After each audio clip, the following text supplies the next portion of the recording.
This podcast is part of the Deluxe Edition Network. To find other great shows on the network, head over to deluxeeditionnetwork.com. That's deluxeeditionnetwork.com.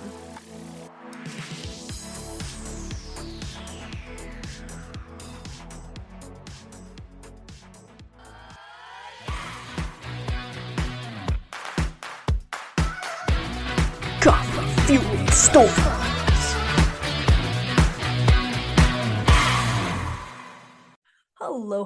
Hello. It's me, Michelle, your host and pocket DJ of Coffee Fueled Stories, a show where storytelling and coffee hang out.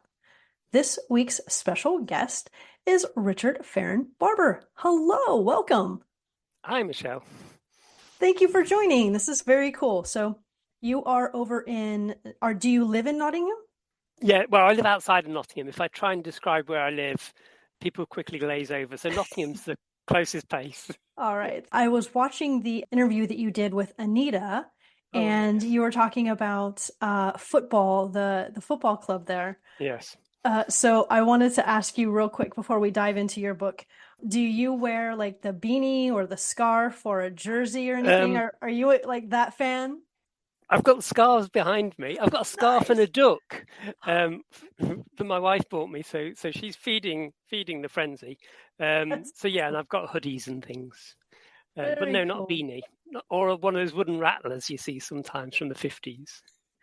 I'm not sure if you're a Man U fan or not, or if that's like a terrible thing to say. It's not the worst, but... Where I'm going with this was I lived in Turkey, and Galatasaray and Man U were playing. I really wanted to root for Man U, but I lived in Turkey and I was afraid. So I was silently rooting for Man U while I was there, but Galatasaray won. But needless to say, so I do love some UK football. I don't know. There's something really cool about it. So. Anyway, that's where I was going with that. I feel your pain there because I once went to see Nottingham Forest versus Man City at Man City's ground because my brother-in-law was a big fan. So I was at the Man City end, and every time Forest scored, I just have to politely clap and go, "Oh, good goal!" And then when Man City, everyone would stand up around me. I thought, I'm going to get absolutely murdered if they find out I'm actually cheering for the wrong team. Totally, I know. It's the only thing that what gave me comfort was Galatasaray and Man U had pretty much the same colors. So we were wearing, I forget, I'm just going to call it crimson. I don't exactly know the name, but in my head, I was like, this is really not for Man. This is for Man. This is not for Galatasaray. But yeah, I was afraid to get killed. So, yes. Anyway, that's how we're starting off today. Sounds good enough for me. Sounds good. So Richard, we are here to discuss the novella, One of the Dead. Yeah. Can I ask you a silly question about that? Of course. Would you say it's a love story? I don't think that's a silly question at all. I think on one level it is, and I think actually for me, a lot of times I write something like, "Is it horror?" And without going into I often think actually a lot of horror, especially ghost stories and things like, I know this isn't a ghost story, is driven by strong emotions, and one of the strongest emotions we have is love. So actually, quite often, for me, it's like, is it a horror story? Is it a love story? So I think it is at its core a love story. Okay, cool. Because I was hoping that we could kind of go down that avenue a little bit without giving anything away. Yes. As I was reading this, and you keep referencing Cemetery Gates, I kept thinking of The Smiths. Where he sings Cemetery Gates and Yeats, and I just had all of these Brits in my head. So I had a lot of England in my head while I was reading this. Good. It's interesting, when the publisher first edited it, the editor came back and changed some of the spellings to the US spellings. Now I said to the publisher, if you want US spellings, that's fine, but it is a British-based book. And he's like, no, British spellings. It's set in Britain. It needs to stay authentically British. Yes, which was quite a relief. I see, and I really enjoyed that. Like, you had Curb with a K, Yeah. You had tire with the Y. And I used to get in trouble in school when I was younger because I chose, British spellings over American spellings. And my high school teacher told me, she was like, look, you can do that. Like, it's okay. Just make sure that you stay consistent. She's like, but I'd highly recommend it because if you do this at the college level, like they're gonna fry you. Like they're gonna just straight up, like they're gonna give you an F on it. Like, and so she's like, just choose the American spellings. And I'm like, but the European spellings for everything is so much cooler. But you do have to work hard. I mean, it's interesting because obviously, especially with horror, I read a lot of novels written by American authors. So sometimes over time you forget what is a British spelling or a British way of saying things and an American way of saying things. And so sometimes you can just find yourself slipping into it. And it's only when someone else points out that actually, the way you've said that's the American version, not the British version. I'm so glad you said that because I read a lot of British books. And then when I do read American stuff, I get same thing. My brain gets a little scrambled and I'm kind of like, wait, okay, where am I? Who am I reading? What is happening right now? So in the chat that you had with Anita, you had mentioned, speaking of British authors, Robert Westall, when you were younger. Yeah. So did you read like all of his stuff? Like I'm looking at my notes here, so I apologize. When you see me looking down, it's because I'm looking at my notes. Blitzcat. Like that just sounded like the coolest book. So Robert West, I got into Robert Westall when I was about 12, 13, which I think is the perfect age to get into any author, really. And I don't know what it's like in schools in the US, but in England, like secondary schools English, a lot of it is, here's a book, everyone in the class has to read a page. So everyone in the class is reading a page, and I'm quite a fast reader, so I'd be there with my thumb on one page and reading ahead. And I read Machine Gunners, and I just adored it. And that's more straight fiction. It's more sort of like YA, 13-year-old, 14-year-old set in the Second World War, just after. But he wrote a lot of horror fiction and ghost fiction, again, mostly YA. I just think he's unfortunately died quite a few years ago now, an amazing writer. And he put out a lot of books, and I haven't got them all. And you can't get most of them now. So every time I go into a bookshop, I've got my list with me. And I'm like, see if I can get it. It's rare to pick one up these days that I haven't got. But I was in a bookshop at the weekend, and they had the Machine Gunners, in fact. And I thought, I've got this. I know I've got this. I've got multiple. Shall I buy just one more copy? I was restrained and didn't in the end. So somebody else can buy that one instead. That's awesome. I hear you on that. I think I had at one point like 3 different versions of the complete collection of Edgar Allan Poe. Yeah. And it was just because each book had a different, spine on it. And they just had, I don't know, like the very first one I bought had gold edging. And I bought it when I was like 15. It was one of the first things that I bought, like with my allowance, the first book I bought, because everything with my allowance was records. So the very first one was actually Adamant. I don't know if you're an Adamant fan, but that he was my guy. I loved him. So most of my money went to Adamant Records. Yeah. And then as I a couple years later, when I got into books, then it went into books.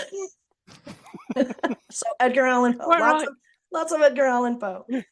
So being that we're talking about childhood books and authors and writing, do you remember the very first story you ever wrote as a child?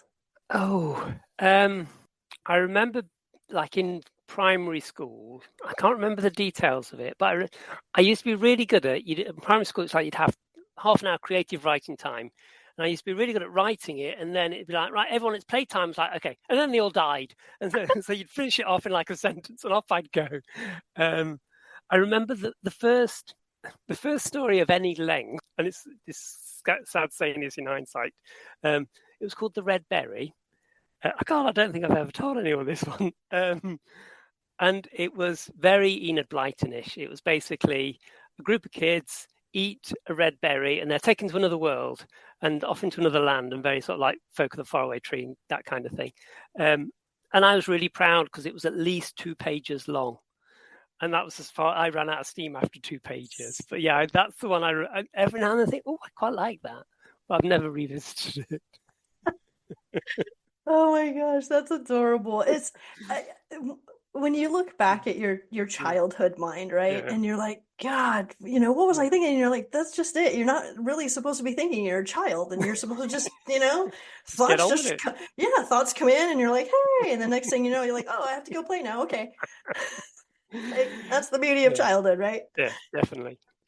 Do you have a favorite character that you've created out of all of your stories? Is there one? I know you're not supposed to pick favorites, but is there one that just kind of like tugs at your heart a little bit more than the others? There's one which has never been published. Basically, I started to write a series it's a photo wildlife journalist who goes off to different places and takes photos of animals and things, but then does his own little trips to kind of go into the supernatural. I've already forgotten his name. That's not very helpful, is it? But I've written about 4 novellas of his so far, and I keep thinking, I keep coming back to him. But one of the problems I have is I keep writing first drafts of things and then get excited about my next first draft instead of going back and editing. So I've got a horrific number of novels and novellas and things that I've never actually taken beyond a first draft. If at some point in the next time I remember his name, I'll just burst out with it in the middle of something. Sounds good. I look forward to it. It sounds great. I'm interested. Photojournals. I'm right there. Yeah. I National Geographic was one of my favorite things as a child, so I bring it. I love it. Yeah. And I think I'm in awe because I cannot take a photograph to save my life. And you think it should be straightforward. You just point it and click. But there's something about when you see a professional photo, it just transcends the equipment. And it's just, so I'm in awe of good photography. I think it's amazing. I'm right there with you, Richard. I'm what's known as a snapshot documenter type of person. I go someplace and literally it's like the crappiest photo and it's like click, click, click, click, click. I'm horrible, but I'm like, you know what? At least I have it documented. Like, although you say that at the weekend, I went into the shop and I took a photo of an empty shelf to show my wife there were no croissants. And then when I went to send it, I'd taken a photo of my feet. And I said, I promise there were no croissants there. But all you see is a blurred photo of my feet. It's nice to know I'm in good company. I did the same thing, and my friend and I are helping each other out with our weight loss journey. And so I went to take a picture of the scale this morning, and it was same thing. The first one was a blur. I had to get back on the scale again, retake it. I was like, well, I really don't want to get back on the scale again. So you were saying you were at the shop. We talked about this. I call it writing juice. So some people prefer coffee, some people prefer tea, some people prefer Red Bull or water or whatever floats your boat. Whatever is your writing juice, as I like to call it. What is your preferred writing juice? Right. So I feel like a fraud because it's not coffee, but it is big time tea. I have a mug that is especially big. That is huge. It is. So it's especially bought for me by my wife because I had one that said Happy 40th. And then after more than a decade of use, it had kind of disappeared. And she's like, you can't still use that. But it took her a few years to find one. So I drink a lot. It's the first thing I do in the morning is put on a kettle before I even start writing. And then that's it for the day. I just carry on. So yeah, a lot of tea. Do you have a favorite tea? Is it like English breakfast? Yeah, just your standard English breakfast. Yeah, that's some good stuff. Yeah. I wholeheartedly, when I run out of, it's very rare that I run out of coffee, or sometimes I feel like I want to change it up. But English breakfast is one of my favorites. And Earl Grey. My mom was a huge tea drinker, so she definitely she taught me the ways of tea. You were inducted into the tea way. I was. I accidentally made her a cup of tea in a coffee mug in the microwave, and I thought her head was just going to split open. Yeah, I know. If you could ever see what a conniption looks like, that's what it was. From that day on, after that, I bought a kettle and I bought a porcelain mug, and I never, ever did that ever again. No, it was, like I said, I learned. All I needed was that one time. Yes. Yeah. Well, as long as you learn after one, that's perfect, isn't it? Right? Like, in order to learn, you have to screw up. Oh, So absolutely. Yes. You learn from your mistakes, definitely. totally, totally. Speaking of learning from your mistakes, Mhm. is there a scene that you've ever written that you ask yourself, why did I write that? Whether you published it or not. This is just, have you ever written a scene and you just think to yourself, I don't know. I don't know if I should put this out there. I don't know if I should take that from my head and put it onto the screen or page. I think this might not quite be where you're going at, but what I wrote a story once, and basically it was detailing a murder, and at the end of it I thought, I've literally just written down, and I'm not suggesting that I am the criminal mastermind, how to commit a murder.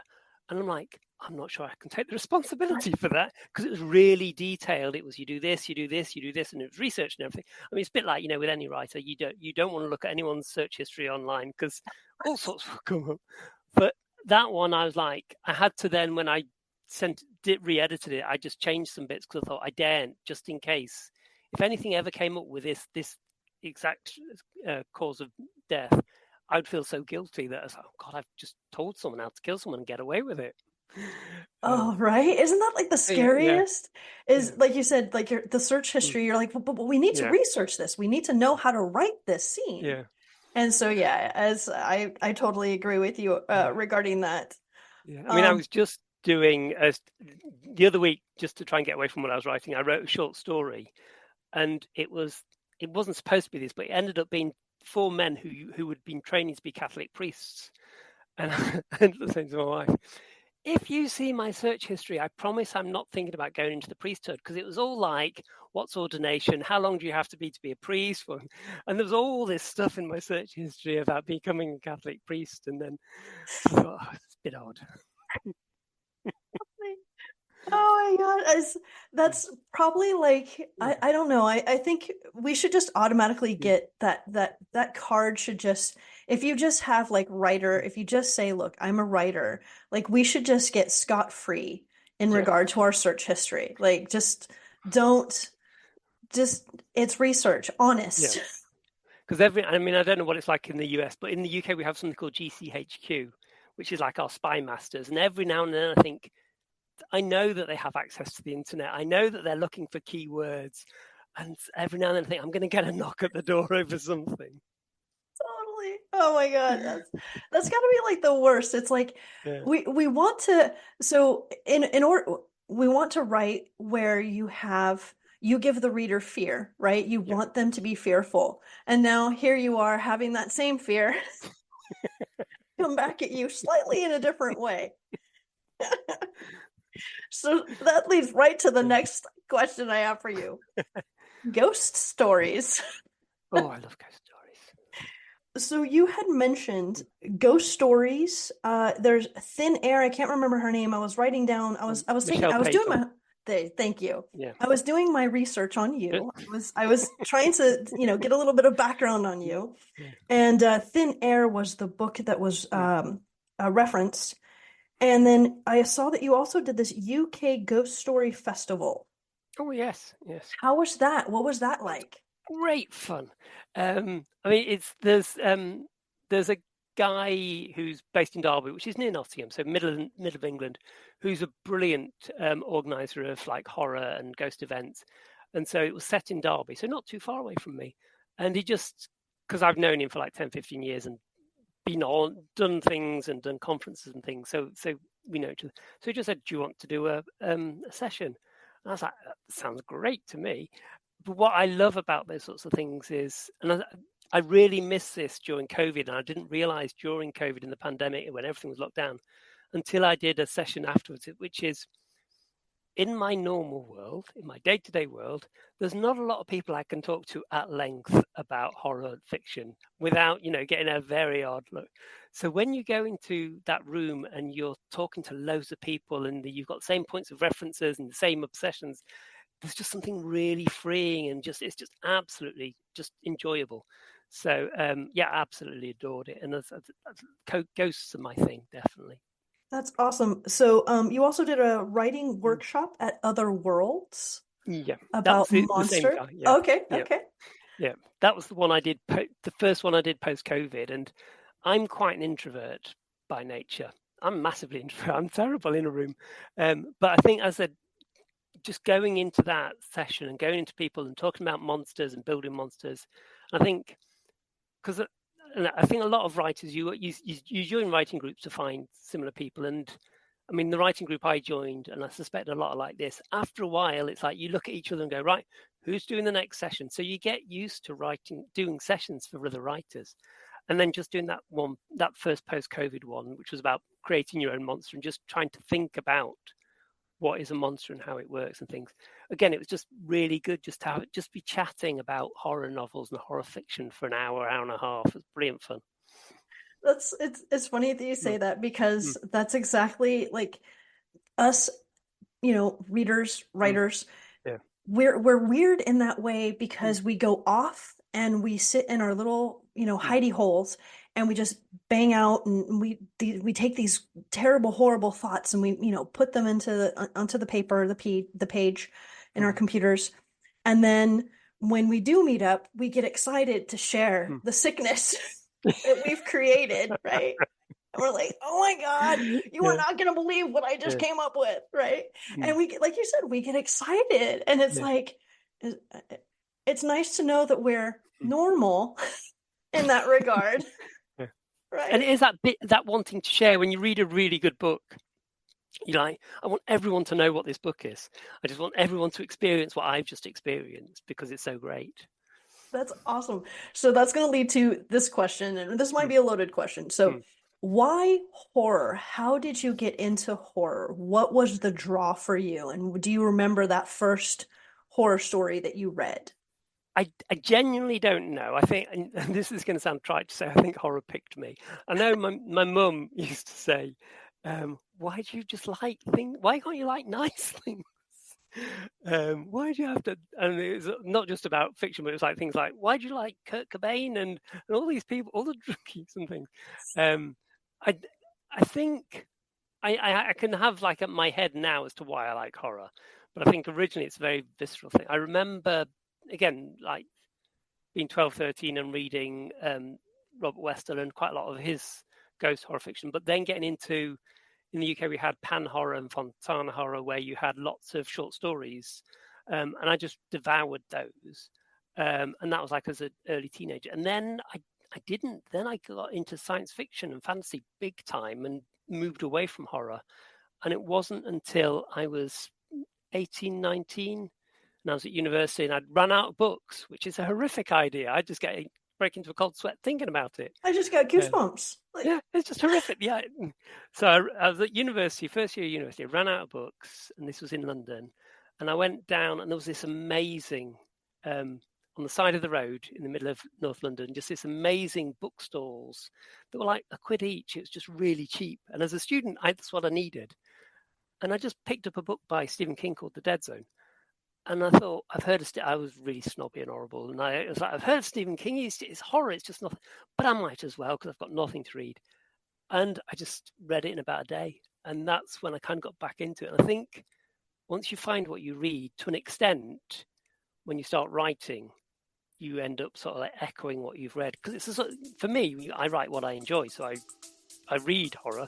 So I end up writing it as well. Have you noticed how Coffee Fueled Stories doesn't have any ads? That's because I work tirelessly to keep this show alive. After 3 years on my own, I've decided I need to ask for your help. I've never asked anyone to subscribe. I've never asked anyone to leave a review. I've never asked anyone to rate the show. And I've never asked anyone to pay to listen. There are a few ways you can help support the show. I've created a Patreon page, Coffee Fueled Stories, and a subscription section on my podcast website. It's simple to support and help me keep my dream alive. Just click the link in the show notes to set up your paid subscription option. It's that easy. Thank you for your support. You referenced whiskey, Bushmills, in One of the Dead. So are you a whiskey man? Do you have a preferred, what's the word, tipple? I don't drink alcohol at all. Oh.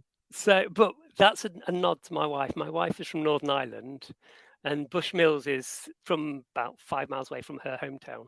So if ever I'm going to mention a drink, it's going to be whiskey.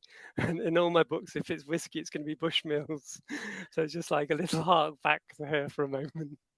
Where I'm going with this is, for some reason I was expecting gin, just because it's such a British book. Yeah. And Yeah. so, to tell you honestly, when you were setting up the scene, I Mm. was expecting horrible gin, because I don't like gin. But for Yeah. some reason, and then so I was like so pleased that it was Bushmills. I was like, oh, thank God it's not gin. But also, Oh, there is something exotic. This sounds really exotic about whiskey. I think a lot of people, in a way that with gin, I think you either drink gin or you don't. But my sense is a lot of people who drink whiskey, they can really get into it, and they can get down to the bottom level. And you know, that the story I was writing about the four priests, they were drinking Bushmills as well, but they were also drinking really, really expensive gin. So I started Googling that, and I was like, wow, this stuff, I mean, there was something like £26,000 a bottle. It was really like you wouldn't dare yeah. to drink it. No. So yeah, so Yeah. whiskey feels like it's like you've got a range there with whiskey that you don't have with some other alcohols. I guess it's a bit more accessible. Like gin, Yeah. like you're either a gin drinker or you're not. And in this case, Yeah. I'm not. I do know, what the bottles look like. I know that it's made from juniper berries. Like, I have basic knowledge, but I don't touch, like, no way. Like, but whiskey, I went to Ireland for a couple weeks between undergrad and grad school. And that was kind of like my vacation, because I knew I had 2 more years of hell of university to go through. And so I chose to go to Ireland. And it was mostly because driving on the other side, I was like, if I can drive on the other side and survive this 2-week vacation, I should be able to handle 2 more years of school and, be fine. And that was always my touchstone. I was like, Yeah. look, I drove on the other side and I didn't get killed. I didn't get in an accident. I should be able to handle a poem by, Burke or something. So where I'm going with this was, I would white knuckle. And so I, every now and then, needed a Bushmills to help me unwind in the evening. But I did it with coffee. I had an Irish coffee. That was like my way, because my neck, I would drive and I was like so scared. Oh yes, So I my can neck feel it. was Yeah. really tense, and my hands, like I said, my so my body was just so stiff, and so I just needed a little So No, I feel your pain. The first time I drove in the States was in Los Angeles, which was crazy. oh my God. And me and my brother went on a fly drive for about 6 weeks around the States when I was 19, 20. And so he drove first, because although he was younger than me, he'd been driving longer. So the first time I got in the car, we pulled over to the side and we pulled up to the traffic lights. Traffic lights changed. And I went over to the left-hand side across 6 lanes of traffic, and the horns were just going everywhere. I thought, God, I nearly killed myself, all of us, within like 10 seconds of taking to the wheel, because it's just so innate to how you drive. Yeah. So yeah, I feel your pain with the stress of having to drive on a different side of the road. Yeah, it was, I had to make sure that I didn't lose focus. Yeah. I had to, like, I couldn't look at anything on the side so it was beautiful countryside, beautiful, green, lush, just gorgeous. And literally I was like, stay on the road, just stay over here. And then I sucked. I couldn't get to the left. Like, I would have to like merge to the left, but all of the cars were just like pushing me. And so I just kept going farther and farther from where I was supposed to be going. Yeah, so that's You get to see more of Ireland now. I was just like, well, I guess I'm just taking a detour, because I was too scared. I was like, I can't merge, I'm scared. So I get it. But like you said, these are challenges that your heart palpitates, you get the sweats, but then when you finally arrive, you're like, oh, okay, all is good. Yes, I'm alive. I made it. Yes. There were a couple of things I wanted to ask you about regarding One of the Dead.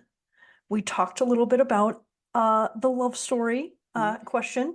But what I wanted to ask you about was, you started it out in the Market Square, and you even have a map for it. I saw that you have a map for it. I thought that was really cool. Oh, right, yes. In the beginning, you mentioned that he's Nick, the main character. He's listening for the dead, and you have a lot of sights, sounds, and smells. And sometimes, as you were describing the smell of these characters, and you would talk about like at the back of your throat, like a couple times, I was like, I kind of want to gag. Oh, thank you. I'm like, a couple times I'm like, all right, Richard, I'm getting sick. Like, stop, just. Ugh. Ugh. I feel that's a mission accomplished there. That's right. I'm like, oh my God. So when you were writing, trying to create this, Yeah. I'm gonna try not to gag right now. Yeah. Like, did you in your head as you're creating this smell for us, the readers? What were you thinking? Like, what you were like, okay, what things can I mash up that's just gonna be absolutely disgusting for my reader? Well, this is going to sound a bit cliche, but you know how I said about going to the States on holiday? So I went back a second time and I went to New York in August. And Blah. yeah, and so that smell of rotting and being in London equally during July, August time. I mean, London doesn't get anywhere near as hot as New York, I don't think, but that smell of like rotting vegetables and you know, rubbish bins that have been left out for a few days to just bake nicely in the warm sun.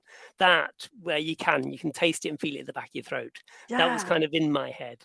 And it's interesting because the starting point for the novel was actually that idea of being in the center of somewhere. And I'd read, and going back to doing sessions, I have a book of like horror writing sessions and how to do things. And one of them was about using different senses rather than just sight and sound. And I was like, and there was a really effective example. I was like, that's brilliant. It just really brings you into the moment. So that was the starting point of the novel. Was actually, I didn't really have a story. I just had that idea of bringing in, trying to force myself to use different senses to the ones that we normally rely on. So that was actually the starting point of the whole book, was just to try and bring in those different senses. That's awesome. Yeah, the smell. So one of my favorite words is nosegay. Everybody hates that I use that term, but I love it because if something is just vile, like I have my little candle, and I talked about it in one of my previous episodes. I have my little candle here of pumpkin cupcake, and just it's a nosegay. So like there's nothing. So a couple times I was reading this and I was like, and it's a good thing I have a candle. Well, All right. it's weird. On my way home from school, when I was like in secondary school, we used to pass a soap factory. That reeked. And we'd have, and I don't know if they have it in the States, Albus oil, which was a really strong, like pepperminty kind of smell. So you'd have a handkerchief full of Albus oil that stick to your face as you go and past the soap factory because it just stunk so much. So that was my little nosegay. I love it. Like, I don't think there's anything like nosegays make me Yeah. happy. Like I always need to have one. I don't know what another word for a nosegay is. I think that nosegay is the perfect word. You don't need another word. If it works, it works. So let's bring back the nosegay, shall we? Yes. There we go. All right. So my next question to you regarding One of the Dead is and so getting back to actually that same thought. So a couple times I was thinking flower markets. There's also or flower stalls, like there would be little. So as you're describing some of these characters and the rotting and the smell, I literally sometimes I was like, look for the flower stall, look for the flower stall. I need the flower stall. I was like, give me some of those yummy flowers. So One of the Dead, was this a project that Crystal Lake suggested to you, or did you like how did you end up working with Crystal Lake regarding this? No, this is really a passion project. This took 10 years to write. Wow. And 9 or 10 different drafts, because I think as I said, I wrote it with the idea of almost like a writing experiment and just as a writing session to do it. And I just kept writing it. And then when I finished it, it was really bad. I mean, my first drafts are normally bad, but it was just horrifically bad, and it just didn't work at all. And then I kept picking away at it and picking it and putting it down and picking it up. And so it took me a long time. Took me 10 years from first draft to now, because I started in 2013. And basically, when Crystal Lake picked up another of my books, which was 20 Years Dead, then there was another call. And I was like, aha, this is finally at a stage, and this, as I said, this 9 years down the line, finally at a stage where I feel like I dare show it to someone. So no, that's it came about, and it was very much a labour of love, and very much a right. And now I think I can allow it to go out into the wild. That's refreshing to hear, because in my head I think you writers sit and bang out a book like every year or something like that. Again, this is my naivete, and so I think, oh, and that's why I was like, oh, this must have taken him just a couple of months to write or something along those lines. So it's a fact the know that this is a 9-year, 10-year labor of love. Like, that gives me great solace, because I feel like some of my stuff just sits in a drawer for a long time too. So yeah. I mean, I always, when I write something, so it took me about 2-3 months to write the first draft, and then I'll just leave it so that when I come to it, it's not what's in my head, it's actually what's on the page that I'm seeing. Otherwise, I never get around to editing anything. Sorry, go ahead. No, please. No, I was going to say, I think that's, and I'm not comparing myself for a second, but like, when you hear other artists like Mark Knopfler, who I'm a big fan of, he'll talk about things he's written, and then they'll appear 10, 20, 30 years later in books, or in his case, in songs. So you know that he's just hung on to it forever and ever and ever, and then there's the right moment, and he's released it. So I think it's quite, as artists, you kind of pick up little bits and bobs along the way and see when they fit in. That's so cool. Does your wife read your stories? Do you share these stories with her, or is it something that you're just like, babe, no? No, she doesn't read horror fiction. In fact, I think it was one of the, I'll forget now. I think it was 20 Years Dead was to her, and she didn't know until one of her friends had read it, said, "Oh, isn't it nice that you're at the front?" And so she's like, "What?" So no, it's not her thing really. She's very much in. I mean, we both read a lot, but hers tends to be more crime fiction. So there's a little overlap there between the two of us occasionally. That's sweet. So I don't know about you, but like, do you guys like sit and read? Do you, like, at the end of the day or at bedtime, do you guys sit and read it in bed? Yeah, every night. And it's like yesterday we were both sitting and reading, and because it was a Sunday, and it was like, oh, it's lovely, and we were like, oh, we need to do this more often, because most of the time I always worry that I ruin books, because I go to bed and I'm like, I need to go to bed early so I can read. No, sounds pitiful, doesn't it? No, it does then not. I'm like, I've got 5 pages and I've fallen asleep. So books, so like my Stephen Kings, my Stevies, I always save, and I'm like, I won't read that till I'm on holiday, so that I can have just a good 2 or 3 hours go at it before I fall asleep. I'm right there with you, Richard. So this is gonna sound funny. Like, so I love horror. It's like it's the genre that I've been into since I was, a child. However, at nighttime, I like to read my little cozies. So I read cozy mysteries in bed, because I know, same thing, 3 pages in, I'm gonna fall asleep. Yeah. And I don't want to give my time to something that is, like my favorite. Yes, I know exactly what you mean on that. It's because I feel same thing. I feel guilty. Like, if I start to read something, let's just pick King, because that's a classic, right? So if I start to read King, and same thing, 2 pages in, I'm like, oh man, I'm doing a disservice to him. Yeah. There have been times when I don't write long reviews on Goodreads or anything, but the starting line is, I am really sorry, I think I've ruined your book. Because it was either I fell asleep and it took me too many goes, and I just never got into that rhythm of reading it properly and doing it properly. Reading is a funny thing, because I remember, same thing, when I was younger, I would read, and my mom would come home and I would be asleep in my book, but it was a school book. It was a textbook. And so I'd be on the floor, laying there, like, let's just pick science. Now, mind you, I love science, but for some reason, as a teenager, I just, laying on the floor, I would just literally be face down in my book, and I would wake up and I was just like, what is happening right now? But I would lay in bed. Now, this is when I could lay in bed and read King, and I would be like, oh, just one more chapter. Yeah. Just one more chapter. Oh my God, one more.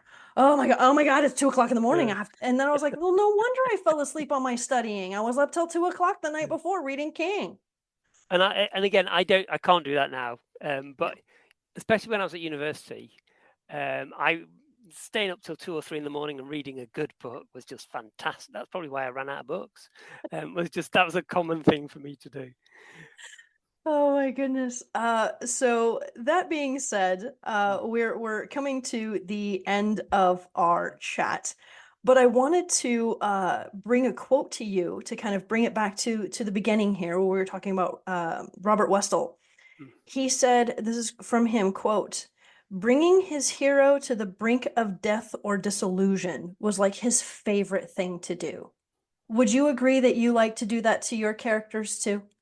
I like them to feel, and I think as a reader, my favorite books are the ones that move me emotionally, including when I'm sobbing. And I think if you can get that as a reader, that emotion, that's fantastic. And I think with all of my things, it's trying to get someone to feel some affinity with the character, whether they like it or not, so that when you put the character through hell, they have some sort of like emotional link to it. Is my feeling. That's what I quite enjoy doing.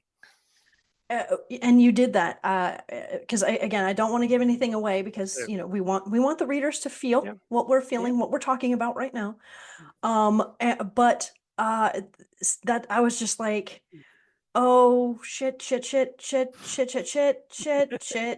and then I was like, oh shit.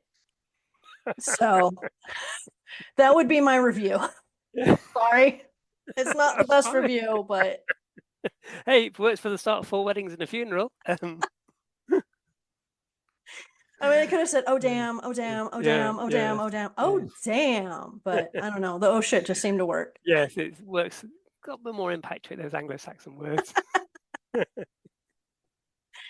Oh my goodness. So that being said, do you have anything that is coming up next? What is the next, let's see. How can us readers be disturbed more? So I'm working on a novella. I say a novella, it's got completely out of control. So it's now 55,000 words and it was supposed to finish at 30. I have no idea when it's going to finish.